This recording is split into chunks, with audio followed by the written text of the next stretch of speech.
try it. We can hold them off a little bit. Okay.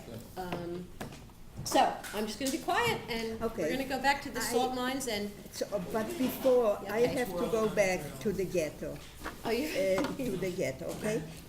Because I just wanna tell you what a child, who was 6 years old, what he said to me and my sister, my little brother. When he saw the horror of every moment of his life, he saw how people are being killed, and less and less of us remained. He begged me and my sister. He said, please, he said, you are my big sisters. Do something. I want to live. I want to grow up, and I want to be a man. A child who was 6 years, he wasn't. When he died, he was not yet 6, because his birthday was in the 3rd of December, and he died 2 months, he was killed 2 months before. So this is the biggest crime. This is the biggest crime that a child of such a tender age can ask to be saved, because he wants to live, and he wants to grow up, and he wants to be a man. But after the war, there was a slogan going on, never again. But that's not true. That's a lie. Nobody did anything. For instance, now in Africa, that children are being tortured, raped, girls are being raped, murdered, little boys are being taken to fight. So I cannot understand why. What is it that people come out with saying and slogans, which are great, but they are a lie, because nothing is really done. Because Rwanda, so many horrifying things happened after this, never again, never again. And I don't know if that horror will ever, why people hate so much? What is it that is, and the leaders of the world, but the regular people hate too. They hate for all kinds of different reasons. Now I go back. okay. Where am I? You were twirling on a drill piece. Yeah. I learned very fast how to apply this machine, and not to, and I worked in the mines for a couple of months, and with Fela and the rest of us, and then they took us out from the mines. We didn't sleep in the mines. We slept in, this is the only thing I cannot remember. I remember everything, but I just don't, maybe I was too tired to think about where, after getting out of this darkness, where we slept. I know that one day the bread, the food, the soup and the bread was being sent to us from Plaszów. That's the camp where I was before. And we didn't get our rations for a couple of days, because the Germans who supposed to bring the food to Wieliczka, to the mines, sold it on the black market together with the Jewish police. So for a couple of days we worked terribly hard. And one day we were marching, because we marched like soldiers. Of course, wearing that, that rope with the pot, my precious possession. And we worked, of course, there was the SS, but also the Air Force. We worked for the Air Force because, as I said before, they were building a plane factory, and planes were already being built in this thing. So we were taken out from the mines for a day or two, and we were pulling the electric cables. The ditches were already being done, and we girls, we were pulling, you know, that yellow spool, that tremendous yellow spool, and we were pulling this without having eaten for a couple of days. And this is very heavy. We had spaces like from here to here, quite a bit. So we carried that load on our shoulders. We pulled and we put the cable down in those ditches. And a group of Air Force officers passed by, and one looked at me, and he said to me in German, I looked like a girl of 10, and he said to me in German, are you pregnant? Bist du schwanger? Du bist doch so gelb.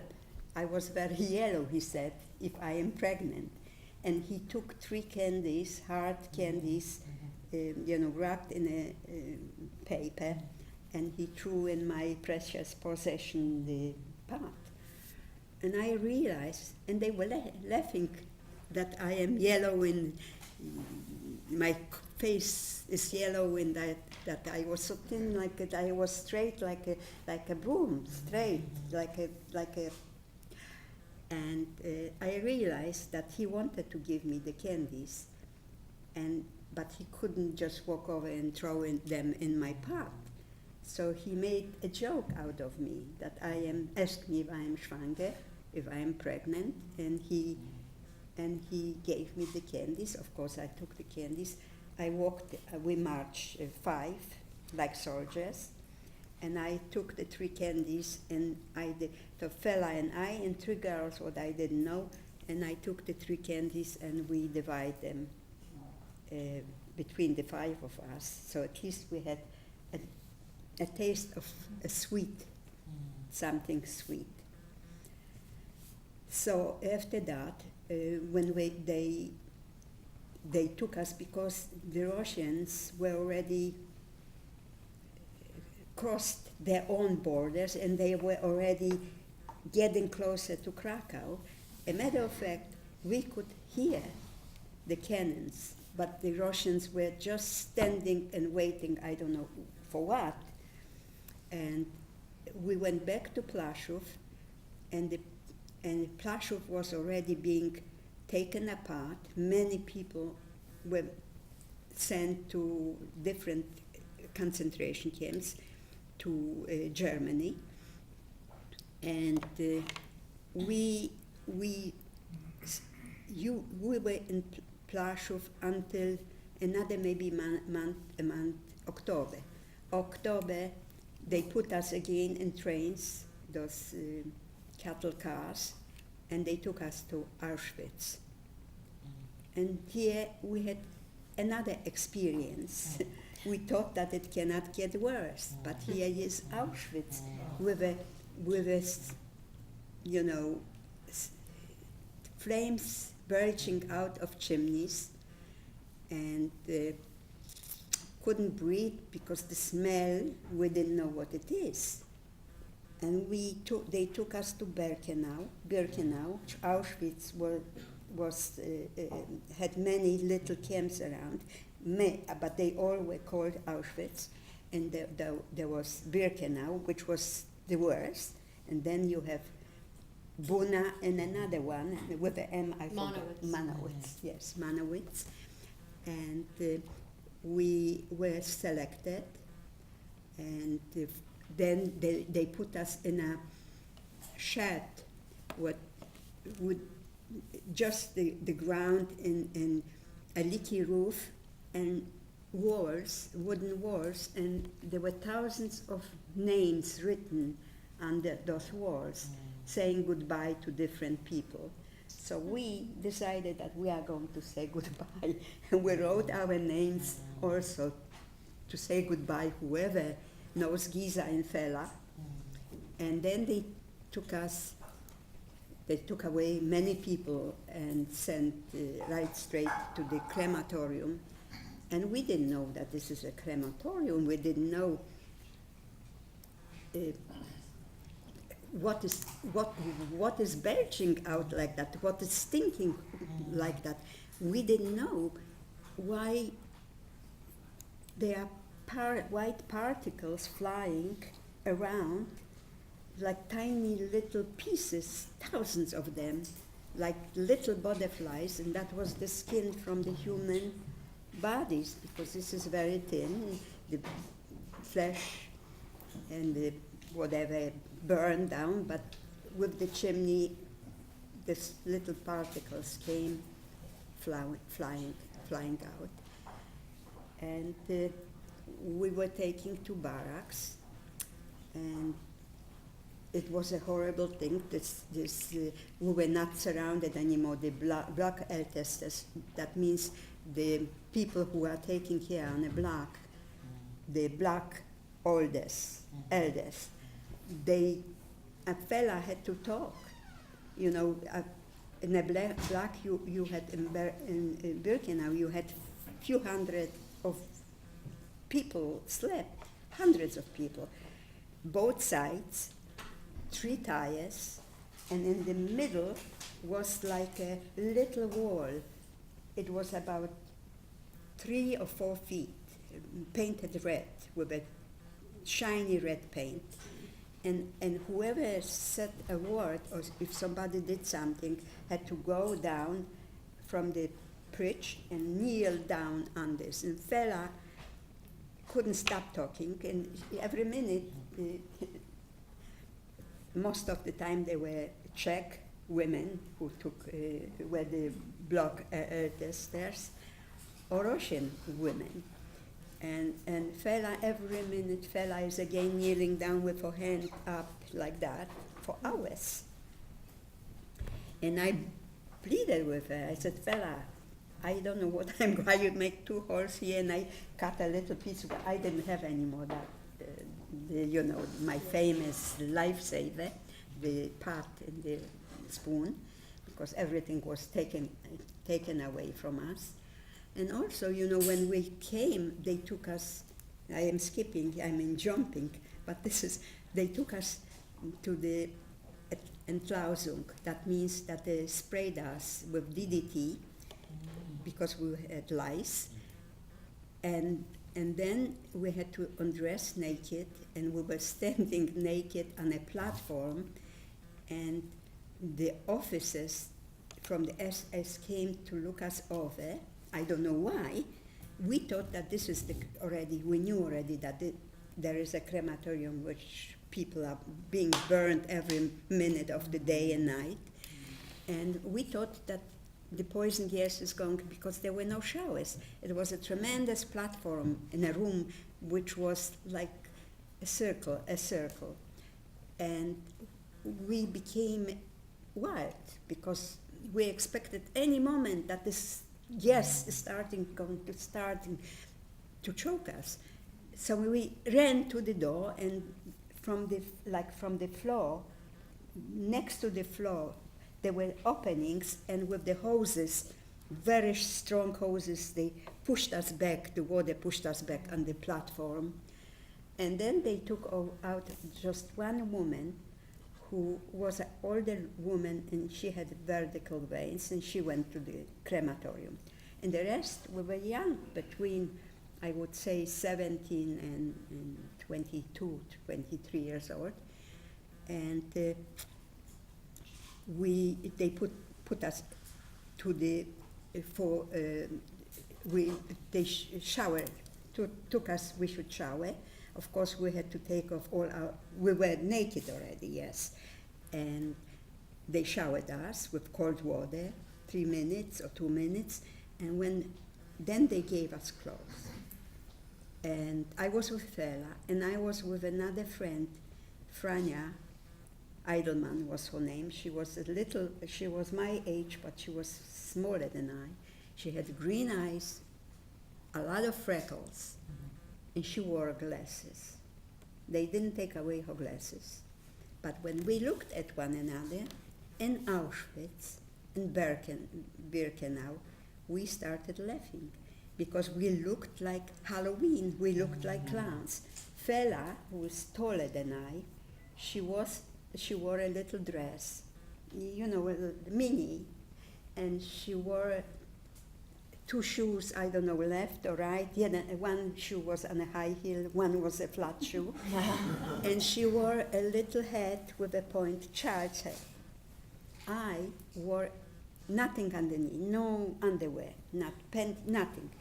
They gave me a long dress from a religious woman, probably, black cotton with white dots, and they gave me a shawl, also what religious women used to wear on their heads on top of the wig. It was a lace shawl, two left shoes, and Frania, who was the smallest from us, she looked like a, I don't know, undescribable. They also painted a cross, a yellow cross with yellow paint on our backs. So you cannot just go out and where the crematorium belches out the skin from human being and laugh. So we put our faces on each other's backs, so we came out with a cross on our faces. But can you imagine to laugh in Auschwitz? But you know, it was so terribly funny. Yeah. It was so tragic, it was so funny. Yeah. So we somehow tried to wipe it. It's lucky that that paint came off. And then they put us to those barracks where Fela was always kneeling. And one day they took us, we didn't know where we are going. But when we came, there were two women, also Czech women, because they came much before us. And they gave us tattoos on our arms. And we didn't know what that is because we didn't hear about tattoos. That was the thing we didn't know yet about. The skin, we realized already what it is, but the tattoos we didn't know. So I touched my tattoo and it started bleeding, you know, like wiped it out. So I said, my God, if this is to die or to live, I am going to die because. So another girl with experience said, don't worry, this is only the top of the numbers. You wipe it underneath, you will have it forever and ever, which is the truth. And so we had the tattoo, and then came, and we were in Birkenau. I don't remember how long. Enough time that Fela should have or her knee should be all Right. yes. And then they took us again to someplace, and it came a German SS man, and we were about a few hundred, 200 women, and he said that he needs women who know how to sew on a sewing machine. So I don't know how to sew. Even my father had a shop, but I never learned. And few people, he said that he needs 20 women who know how to sew on a sewing machine. So few people volunteered that they know. And then one girl, I knew her from Plaszów. She was with her mother. The girl was maybe 18 years old. The mother was maybe 38. And she said she was accepted by this man, that officer. His name was Obersturmführer Zeichel. And she said, German, she said to him, Officer Zeichel or whatever, because he told us that that's his name, that her mother is a very excellent seamstress. So if she can come with her. So he took his hand and he knocked it, he hit her so that her blood was running from here to here. He finished he finished with the seamstresses, so he said that he needs another 20 girls, that he will pick them by himself. So he picked a girl by the name Marisha. Her father was the architect of Plaszów, and he was shot because he didn't do the job fast enough. So I was with Marisha, we were very good friends, and she was standing.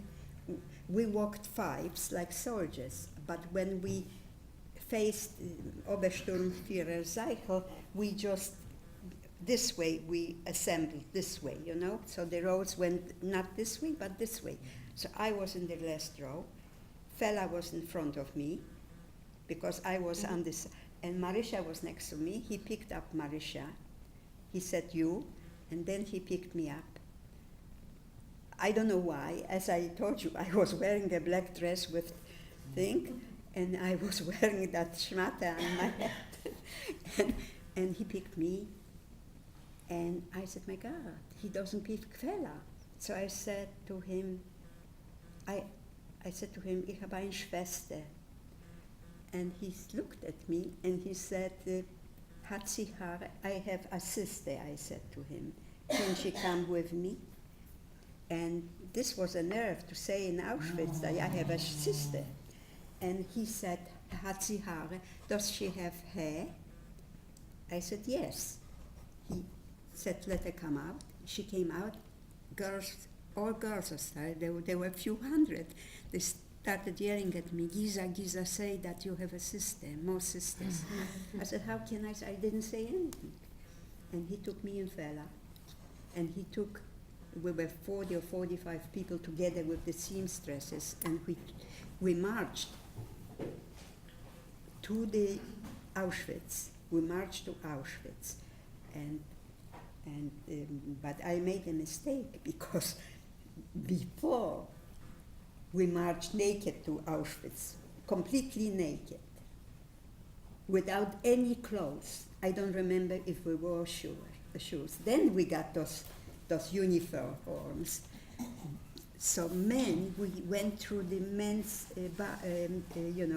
camp, because women and men had different camps.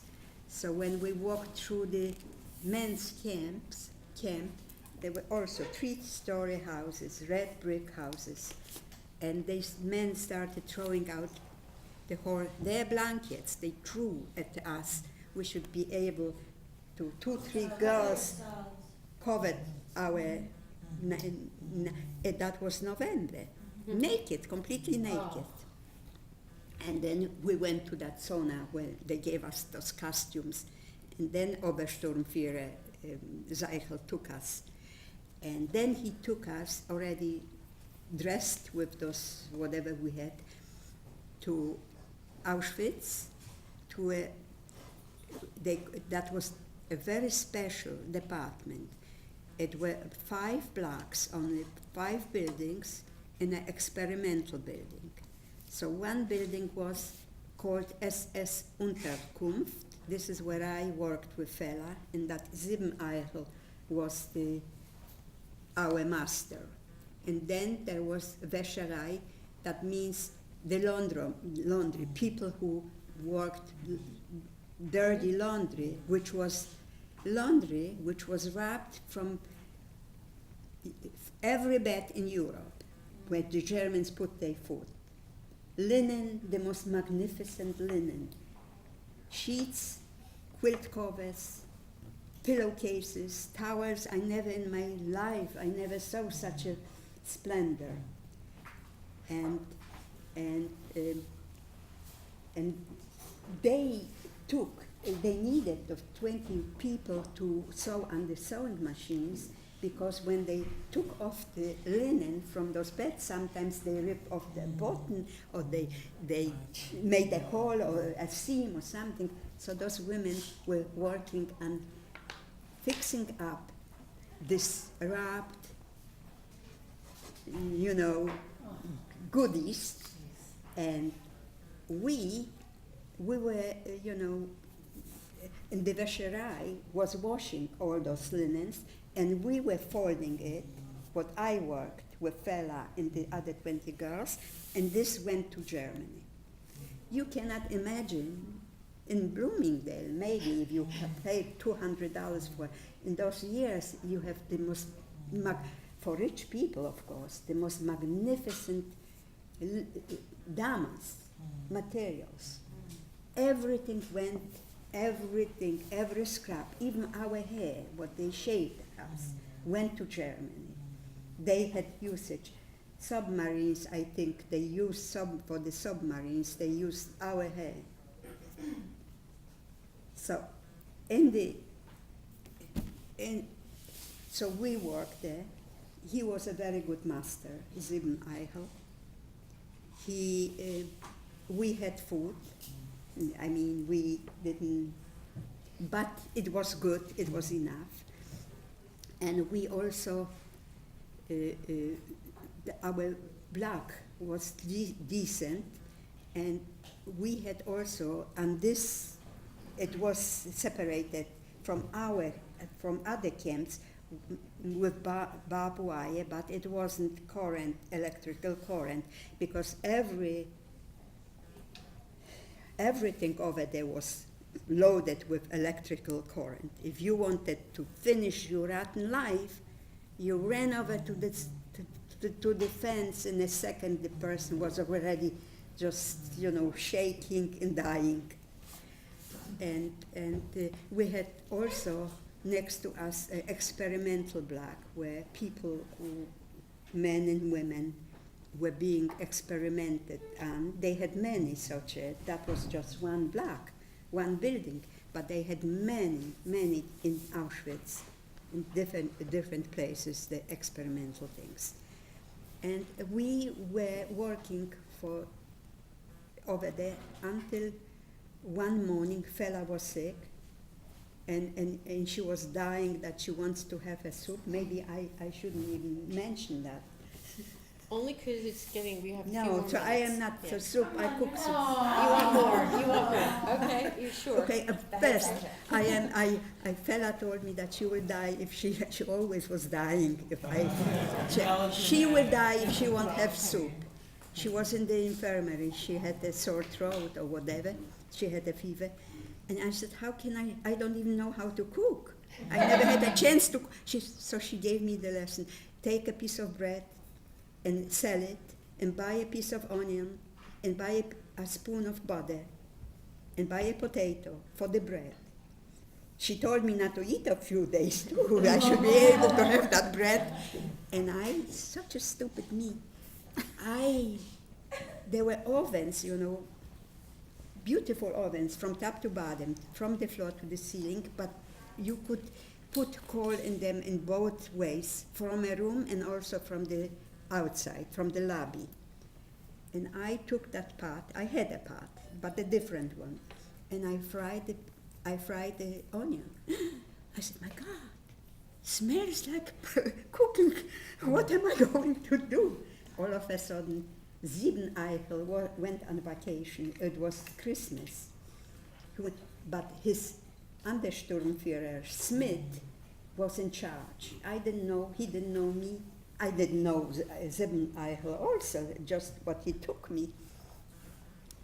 And I see Zibn Eichel is marching, angry, and he goes to the main room. The room is glass, all around glass, and I was in a smaller room, and I could see that the person who was in charge of us was also a prisoner from Czechoslovakia, a Jewish woman, Shari, and we called her Shari Capo. She was a capo, but she was a wonderful person. And he opened the door and he screams, Shari Capo, come here. She comes out, he said, somebody's frying onions here. He said to her, Shari, listen, if in 5 minutes or whatever minutes, if you won't find me the person who's frying the onions, I cut your hair. Her hair was already so tall, a half an inch maybe, because for something else she was shaven. And I am going to give you 25 lashes, but probably he would take her to the crematorium. And she said, she was standing there, and I was standing and folding, and I said, my God, what did I... Nobody is going to get 25 lashes because of me. Nobody is going to die because of me. And I, you know, I didn't even know that I am doing it. I just left my work, opened the door to that big room, and they were standing, and I turned not to him, but to her. And I said, Shari, I am frying that onion. And I didn't look at this German, and she didn't say anything, but he turned on his heel and he walked out. And Shari started hugging me and kissing me. Giska, she called me. Giska, Giska, you saved my life. And maybe a half hour later, a boy came and brought me a piece of salami from Untersturmführer Smith. I don't know why he did it. Maybe that I had the guts to throw away my life.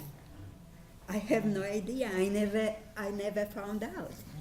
Because soon after, it was the 17th or the 18th or the 16th of January, there was about 5:30 in the morning, there was, from all the directions, they were, you know, all those...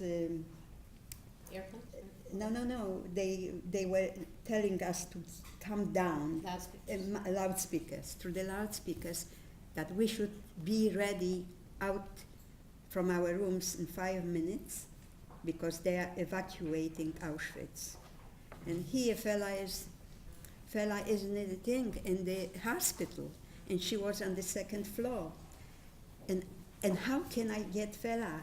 The door is locked, and fella is no clothes, because they lay in beds naked. But fella knew that I am not going to leave in this place. So, but I couldn't get fella without help.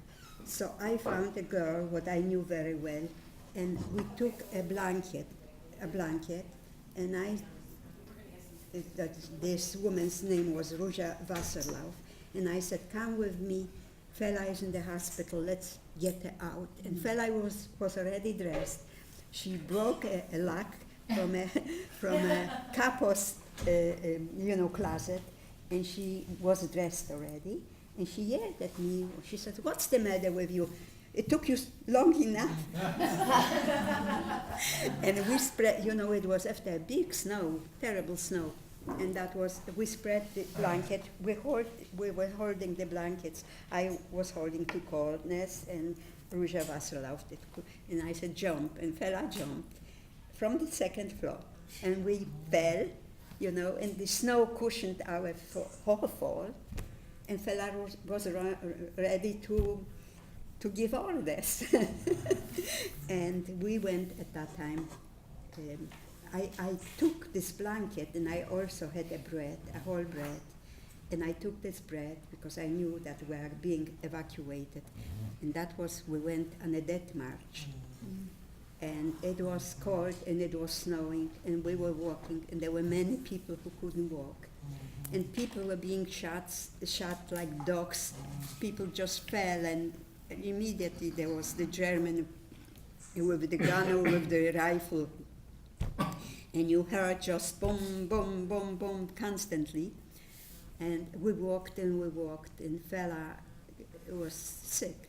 And then we came to miles we walked, and then we came to a barn, and I quickly pulled fella. We should be able to have our backs to the wall from the barn. We shouldn't be exposed to all the elements, So at least, and she was hot, fella. She had a fever, and I covered her with the blanket, and I covered myself with the blanket, and I was blowing to warm her up.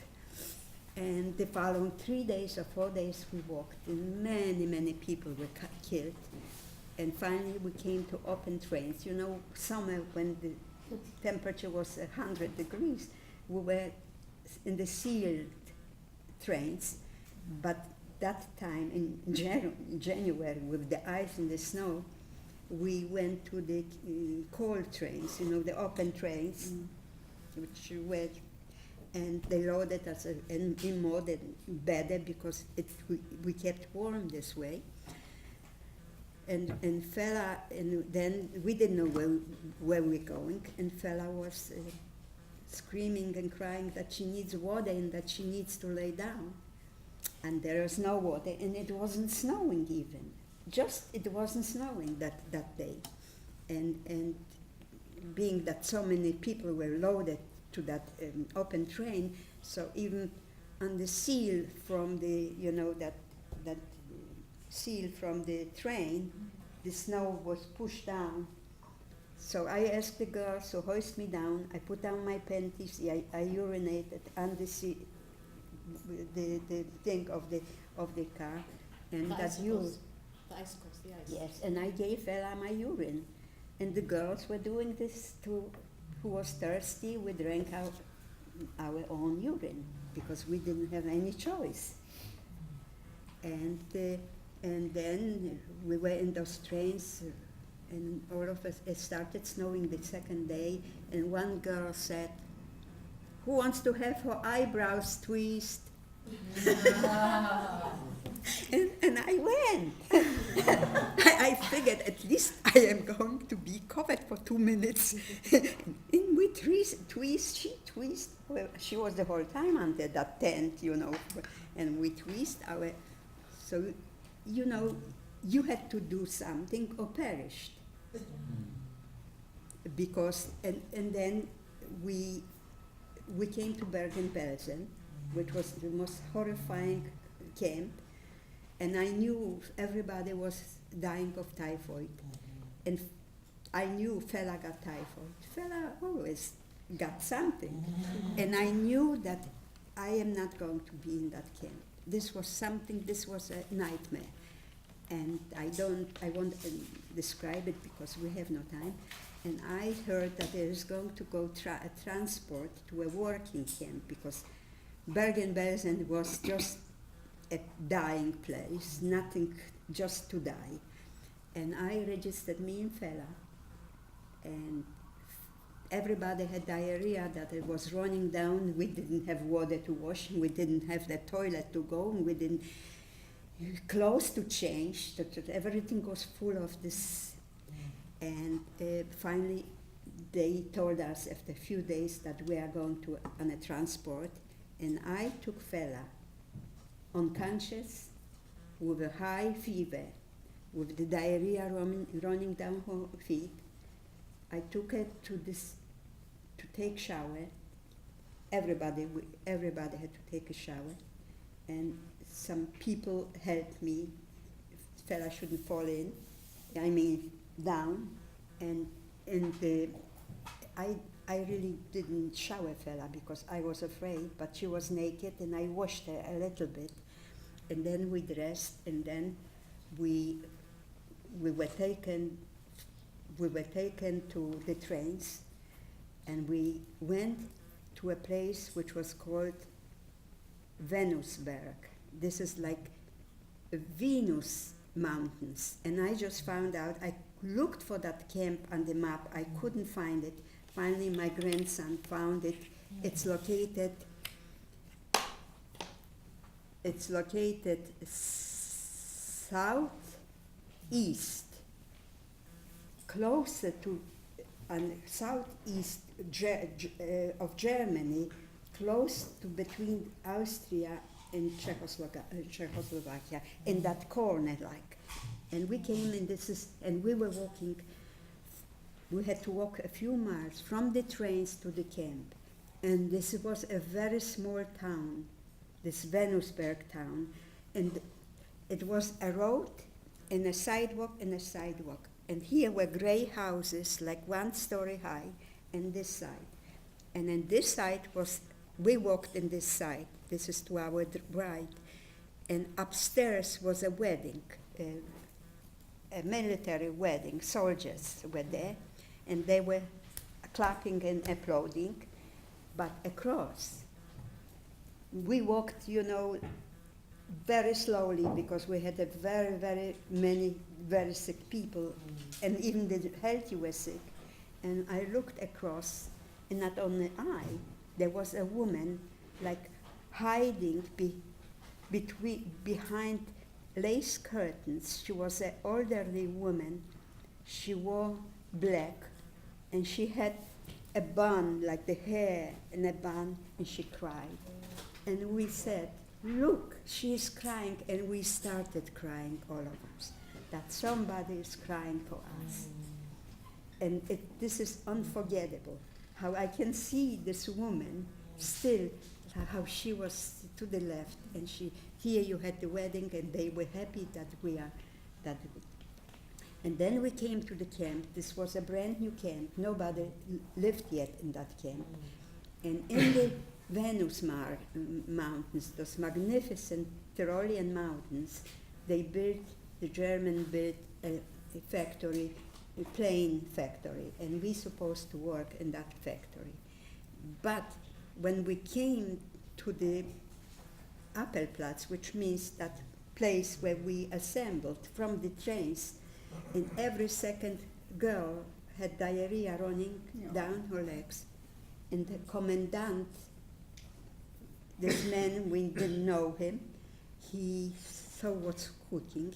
He said that all those people, the following day, he will find a special barrack for them. But meantime, I looked around, and I saw those barracks were small houses, huts like, and on the side there was sand laying from the time when they built a few weeks ago, months ago, those huts. And when we went, I took fella inside, and I think a hut kept about 20, 30 women, and there was an iron oven with a chimney out the roof, and there was wood laying underneath this by this oven, and we made the fire right away. And I found a bed for fella and myself, but I crawled out on my stomach. I took off, fella was wearing a sock, one stocking, that such a, sports, white or whatever, black. And I rolled out. It was not far to crawl out, but we were surrounded with those, those towers with the soldiers marching, staying in them with the machine guns. And I filled it up with the sand, and I came back to the room, and I asked the girls to let me warm up the sand, and I put it to fella's stomach. I felt that maybe this will help her. She had terrible cramps. Following day, the commandant said that there is a room, a barrack for those sick people, and he wanted a volunteer who knew approximately how to deal. So one girl volunteered, but there was nothing. The only thing, they gave them a little water. He apologized, the commandant, that there is no medication for this sickness. And I remember we were standing on the Appelplatz one day, maybe the second day, third day, before we started working in the factory, building the airplanes. So one woman said to the commandant that he should treat her better, because she said, I am not a Jew, I am a German. So he hit her terribly, and he said, you are worse, he said to her, because I am sure that there are certain people here who have Jewish blood, but they don't come out to tell me that, and you did. So he hit her because of that. That she said that she wanted to be different. And I started working in this plane factory, and I was working with a little drill like the dentist, when he drills out the hole to clean, to put close a cavity. So I worked with such a drill to smooth out screws which were to the plane, to the front of the, to the pilot, where the pilot is operating it. And one time I did something and I ripped off this nail, but that was nothing. That was nothing, and we worked. And when the Allies were bombing, throwing bombs, the Germans ran out to the shelters, and we were locked in. And we said, how wonderful it would be. Like we used to say, how wonderful if we would have enough to eat. We said, how wonderful that would be if this planes would throw a few bombs at this terrible factory with those planes to destroy those planes, that war should end. So we wanted to sacrifice our lives, and that those planes should, the American or the Russians or the English planes should destroy this factory with the planes. And then again, the war got closer and closer. So they loaded us up on, again, close trains, and they took us for a ride, because nobody wanted us, because everybody wanted to get rid of the, of the people in those concentration camps, of the prisoners. And they said, if you want to kill them, go and kill them, but we have our own people to kill. And we were in those without food. Twice we stopped in Czechoslovakia. We traveled all around Germany. Czechoslovakia, we stopped in Prague, so the women from the Red Cross came and gave us a slice of bread and a piece of salami. And then we again went away and we came back, so they gave us a spoon of sugar and few pieces of sugar. So we ate, Fela and I, we ate the sugar, what they gave us, a spoon of sugar, because we didn't have what to do with it. We had to eat it or lose it. But we decided that the few lumps of sugar, what they gave us, 3 or 4, we are going to keep when the times will be worse. Can you imagine? The times were so horrifying. When they stopped someplace for a longer time, sometimes they let us get out from the trains, and if there was a field with grass, we just ripped out the grass with the soil, and we asked the motorman to give us some hot water, and we called it spinach soup. So we ate dirty grass with all that soil, with the hot water. And that was, I think, for 14 days. People died like flies. And then they brought us to a concentration camp in Austria, which is called Mauthausen.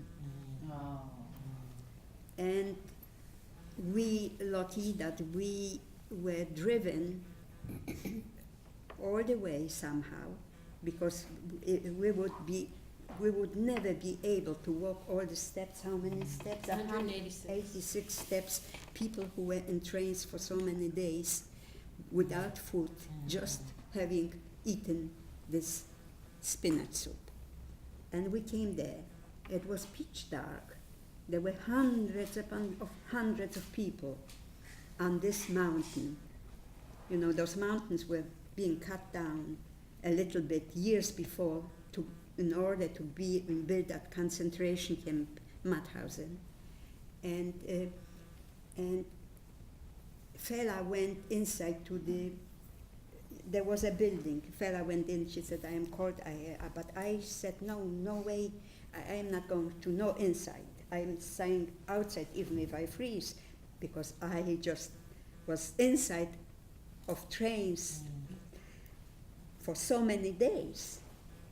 And I remember I was surrounded with thousands of men and women and young and older, And diplomats, because a man came over to me and he told me that he's a diplomat, that he will marry me. Yes, I don't know what he wanted. And I ran away.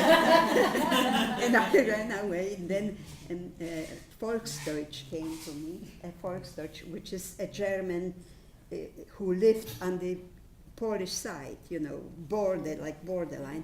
And he told me that I look like an angel, that he will bring me a box of sardines. I should sit here on this place. The moment he moved away, I was already mixed with the people. He shouldn't find me. And then I was standing and looking at the sky, and the sky was like royal, dark royal blue with millions of sparkling stars. And I remember that I was so desperate. I said, what else? What else? What else? And you know, the stars are sparkling, twinkling. And I said, oh my God, maybe I was delirious, I don't know. I said, look, that star is twinkling, calling me. And I just picked up my arms. Lucky that I didn't jump down this mountain. And I wanted that to get attached to this. I wrote that. I wrote about it. Because I walked with my granddaughter maybe 2-3 years ago. She was 7 years old. And it was a night like that. I was upstate New York with my granddaughter. And she said, Bobby, she calls me, take a look at the sky, how gorgeous, and the stars. And said, oh, Maya, would you want me to tell you a story about, you know, this brought me back to my life. And so then I came and I wrote it down. That's beautiful. Yeah, I think I have it here, if I am not mistaken. Well, I think Can I read them, the poem? yeah. I So I ju- think it's an amazingly beautiful place to stop, because we know that was very close to liberation. Can I in say Mauthausen. something? But yes, and I want to give you also Yeah. a little Yeah, bit of time. we have to know what happened to Fella survived. Fella cannot die. Fella has dementia and the worst term. Now. This Now. is now. We live Fella. across the No. street. To live across the street from We live across the Oh, street. really? But Yes. How about Franja? Franja is in France, Oh, wonderful. and she wrote a book, but it's in French. Yeah, I'll buy it. I don't sell it. She just said, and I wanted. I read French. well, wait. Is it published? Can he order it on Amazon or I something? don't know. Oh. I know Take a that look. people from Tant all que je over Europe. vivrai. She told me that people call her from Switzerland and from all over, and they looking for people. I should tell them about. I've bought a lot of So French. So we'll. okay. Yeah. to know. So now, yeah, I'm not saying she's not going to stop a second, but let's just formally say that this was close to the end. You know, the Nazi structures, it was all breaking down. The Nazis were trying to flee. They were trying to get away. They were, all kinds Yes, of craziness was and happening. we in Mauthausen, they took us down from that terrible mountain, and they put us in one barrack. It was about 3 miles from the main camp, and it was a gypsy camp. I cannot have sympathies for gypsies. Even I was with gypsies, and they suffered terribly. But the commandant from this barrack were gypsies. It was a gypsy, and she was vicious. She was beating us with such sticks. We were 100 girls, and the rest were gypsies, men and women. And one time, that was the 3rd of May, 1945, that was 2 days before the Americans liberated Mauthausen, they gave an order that we should come up to Mauthausen, that we are going to be guests. And she was leading us, and she was yelling, Das Gas ist zu teuer für die Juden. That means this gas is even too expensive for the Jews. This gas, what we supposed to be guests. So I cannot have sympathy. And this is the time when Fela and I ate up the sugar. When we were walking up, supposed to go down up to be cremated, We ate the sugar because we decided that instant that sugar should melt. So we are going to eat it. Let it melt in our stomachs. That's what happened then. I mean, how did you get that? We then came another person from upstairs, that means from Mauthausen, from the top, to say that the last crematorium was already destroyed. Because the Americans, and we went back to the gypsies, with the gypsy, and the American armed forces liberated Mauthausen the 5th of May, but they forgot that there's a group of, by the gypsies, are also Jews, and they came the 7th, and they took us up, and they switched us. That means the prisoners went to the barracks, what the soldiers, the German soldiers lived in, and the German soldiers went to the barracks where we lived. So they take their clothes off and shave their. It is, exchange of places, and then they asked who would like to go back to Europe, to Poland, I mean, we were in Europe, and I knew that I have nothing to go for, but still I decided that I want to go. And Fela and I, we registered for a trip, transport to Poland, and we went to Poland, and the Poles were very unhappy that they asked us that they heard that all the Jews are dead, but how come that the Jews are still alive, that we came back? And they made a horrible pogrom on us. They killed, in one town, they killed over 40 Jewish men and women. They killed because they came back. Are you talking about Kiels or a different place? The name of the town? Kiels. Kiels. Yeah. Kiels. And I was in the pogrom when I was in Krakow, and they surrounded. I lived in the dormitories from the Jagielloński University. And I didn't go to university, period.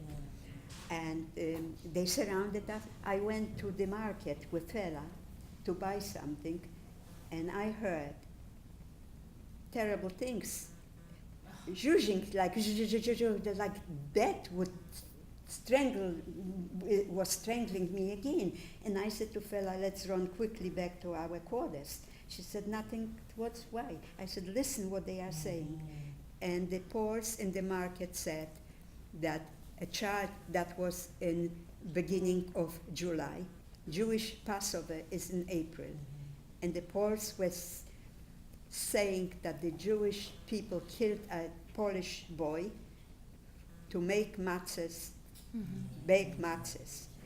And we ran, and before we came there, we heard that the whole Krakow is already overrun with hoodlums and Poles and children, and even the regular Russian soldiers, because Poland was under the Russians after they got rid of the Germans.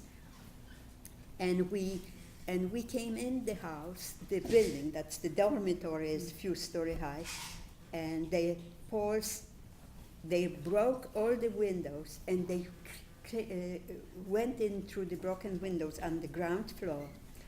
And we started running up to the higher floors, and a stone was running, a big rock was running in my direction. I was running up the steps, and I covered don't remember this, and the wrist was broken. And the Poles, when they saw a Jew, a neighbor even from before, they said, what? The Jews, they said that all the Jews, that we got rid of the Jews, and you still, and you can imagine, those people saw how we are being slaughtered, how we are being killed, how from infant to a pregnant woman to old and young, we are being destroyed. And this and we were neighbors for all those years. So I decided that this is not for me, and Fela met already her future husband in Krakow, and we decided the only way to get out of Europe was to go live in Germany until we got a visa. And I didn't have anybody to send me one, so I had to wait until somehow I'd be able to do it. And a group of young boys and girls, I was 21 years old and some were 18 years old. We went to Katowice, which is a town not far from the German border. We used transportation like trains, and then we hired people were there who smuggled people through the border, and we had to wait for the tide to go. We walked miles, didn't carry luggage because we didn't have anything. And we went to a place, and there is a river, Odra. You see, I remember now. River Oder, which goes the eastern side of Germany and western side of Poland. They meet on the border. River in English is Oder, and it's in Polish is Odra. Odra is, people, if children have the, how you call it, the measles. Measles is Odra, the measles. And we were smuggled to a man who knew how to do that. And when the tide was low, and then when we came to the other side of Odra,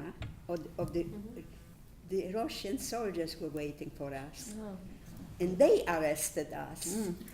And there was a tremendous field, and a hut was standing, and hundreds upon hundreds of people like us who smuggled themselves out of Poland were standing, and and in the background was a forest.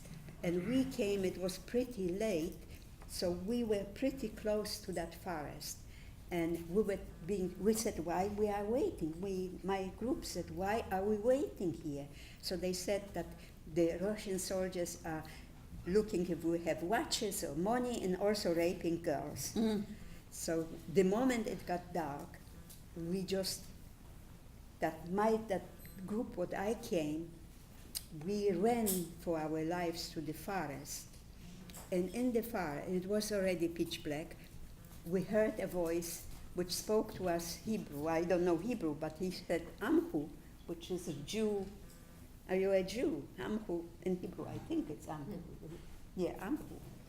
And we said yes. And that was an officer, a Russian officer who was Jewish, and he couldn't do nothing to this for that situation with this Russian soldiers, what they are taking people and raping and taking away. But he wanted to help people who had the brains or the guts to escape. Not everybody could escape. We were lucky, we were standing very close. We wanted to kill ourselves already, to cut our wrists with a razor blade, because we didn't want to be raped by the whatever. And he showed us, he walked us where to go to be safe out, and that was East Berlin. And he said that we should wait on the corner, and if a truck will pass by, it could be English, because Russians took over, but at that time that was the beginning, so also the Americans in the all three countries were stationed in East Berlin. And this what we did, and a truck picked us up, army truck, I don't remember, Russian or whatever, and he took us to a special place where people like us could sleep over. And we went up, it was pitch black, there was straw on the floor. We just dropped down, not knowing who was our next neighbor, you know. And in the morning again, and it took us about a few days, and we wanted to go to Bergen-Belsen because there was a big DP camp already in Bergen-Belsen, and the man what my friend Fela was engaged to, his brothers were in Bergen-Belsen. So this was what we did, and then we came to Bergen-Belsen, and after a while, we decided to go to Munich. Fela's future husband went to Munich. He was a tailor, and he wanted to find some work. And then when he found a furnished room by a German woman in Munich, he sent his brother to get us, and we came to Munich. And in Munich, there was the German Museum, which was used in those years as a meeting place between people who came from different countries to Munich. And Fela's future husband went to see if somebody, what he knew, and he met my husband. And I knew my husband, we met in the Plaszow concentration camp. Not as a boyfriend, just as a, and that woman, Róża Glaser, what I told you about, she was in the underground, she was his sister-in-law. And her husband, my husband's brother, was a leader in the underground, and he was arrested by the Gestapo, tortured with the most horrifying tortures, what blinded even, sent to Auschwitz. We have, the museum in Washington gave us all the information, they have it, and he was sent to Auschwitz from the Gestapo in Krakow, and he was shot as a political prisoner. So then I met my husband, and he was alone, and I was alone, and I knew that he comes out from a very brave family, and very good family, and we got married. I brought you to see my wedding picture. Oh. So again, there are like two more things, and I think You also. have to see my wedding picture. Okay. I wanted to also give you just a chance to ask a few questions, but, it's already 2:00. I don't mind, we That's can my cut wedding some of our picture. plans, revise our plans. But I also think there's just so much one person can tell you and you can hear at one time. I thought that I want to be able to say 3 words. Clearly, no, show the picture. So first of all, Franya's book in French, and we can pass it around. Fellas What happened to survived. your other brother? What? Your second brother? The first brother. He was taken before they got taken. Oh, was My brother, who was younger, he went Friday. I wanted to give him the 50 zlotys, and he didn't want to take. And this is Benek's brother. Wow. This is Ben. I don't know.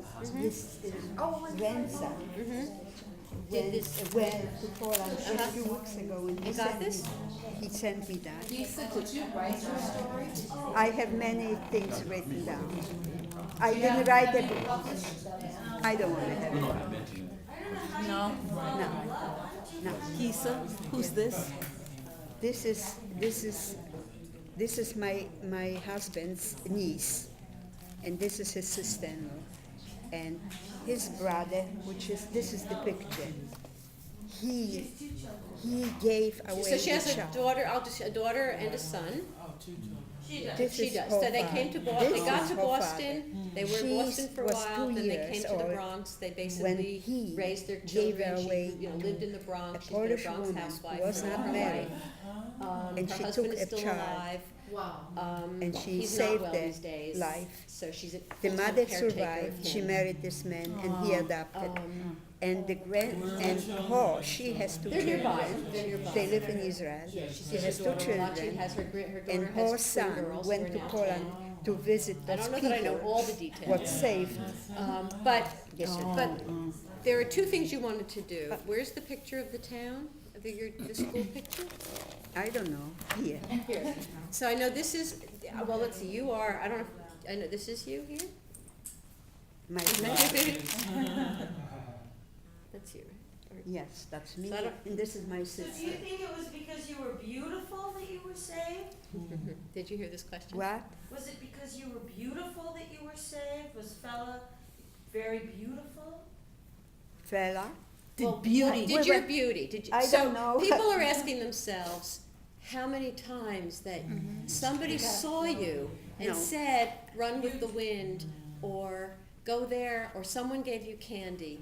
And they're asking you must have, so people are thinking. I don't You know must have if I been was- beautiful I as never a young girl. considered myself beautiful. Well, in the picture, she's, yeah, I mean, that's beautiful. So, okay, let me, You had the One, face of two, an angel. 4, 5, yeah. This is the reason, you see? This is what they told me. So, third row, Even fifth I am Jewish, person- they said it was a mistake because I look like Mary. well, she's physically Very beautiful. beautiful. I wrote it down. But- Beautiful old woman.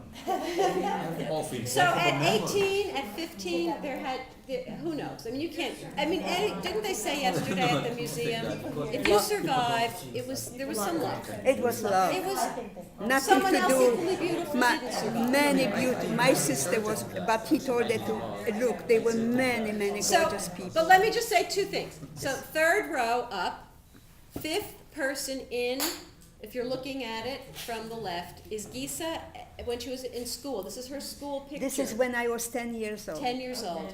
She told me if I got the count right, only 3 or 4 of these children survived That was the Holocaust. summer camp.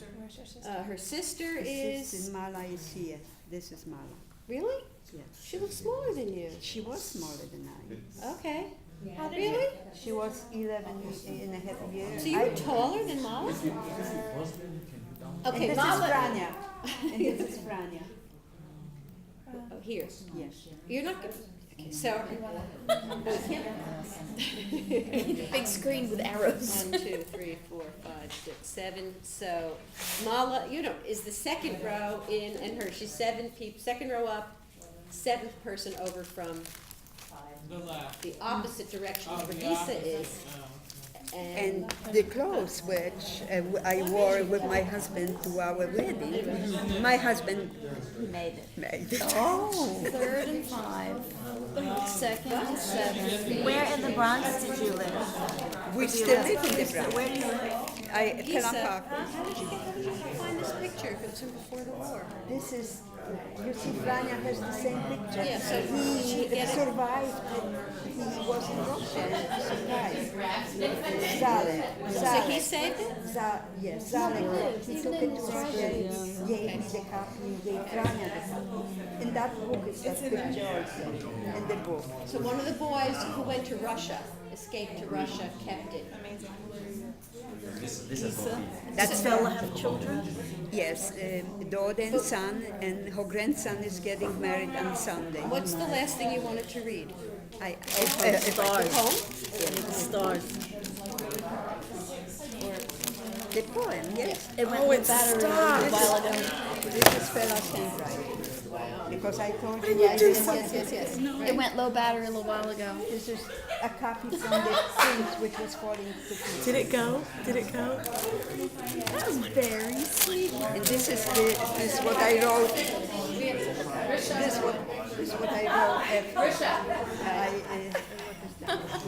Oh, this was the story. This is what.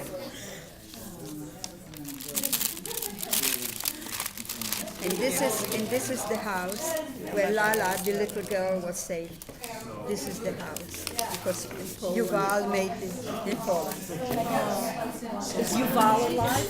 Yuval is Lala's son. He's 30 years old. So, okay, everybody, here's what I think we should do, okay?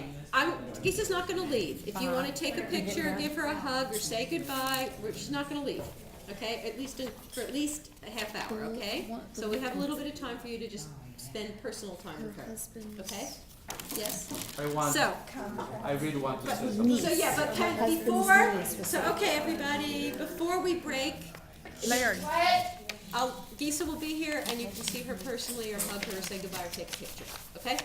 But before we do, there are Gisa wants to read a poem that was written, if I have it right, in Auschwitz. I learned this poem. The first time I heard this poem was when we were marching towards the smoke and fire of the chimneys, of the crematoriums. And one girl, I didn't know that girl, she was reciting this poem in Polish. And the poem and the words, and this what we saw in front of us, was so striking. That was one, that was one.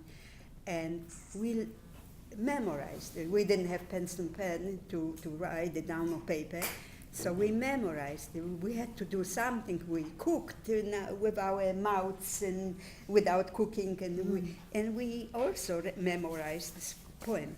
And when we were going back to Poland from Mauthausen that time, after the war, we stopped again in Prague. And again, the women from the Red Cross came and they asked us if we would need something. And all of us, we were maybe 30, 40 Jewish Polish girls, and we said, yes, paper and pencil. And every one of us wrote, when I left Germany to go to America, I left everything what I had from the camp and from whatever, and the poem too. I felt that if I won't take it with me, I won't have it in my mind. I won't have it, I won't live with it. But I was mistaken, because I live with it every single day, every moment of my life. And a few years ago, I don't remember how it's, my daughter knew about the poem, and she said to me, Mommy, you have to translate this poem to English. And I asked Fela if she has the poem still, and she found it, but it was completely falling apart. So she photostat copied it, and I, as good as I could, I translated it, and I would like to read this poem to you. So we're gonna hear the poem. We also had a few people who want to respond in front of the whole group, a couple of comments. And she also just gave me what she just wrote about the stars and her 7-year-old, so I'd also like to end on that, Do we get okay? a copy? Well, yes, I think. So, first, Yes, wanna you read the can poem? I have copies of this. Okay. This I translated in August of 1989, okay? And the poem, in Polish, the poem goes under the title Dwa dymy, which you cannot translate dwa dymy to Polish because it would be two smokes. But I translated it, smoke from two chimneys.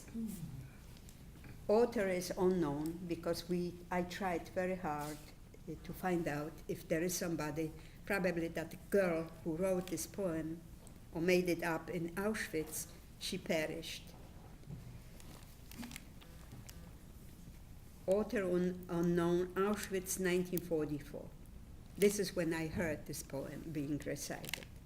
Look, smoke is bursting out of the chimneys. Come closer, little one. Look, do you know what the smoke reminds me of? Oh, how can you know? Oh, how can you know the terrible wrong done in this place? That people went in and out only a streak of white smoke. Millions and millions entered.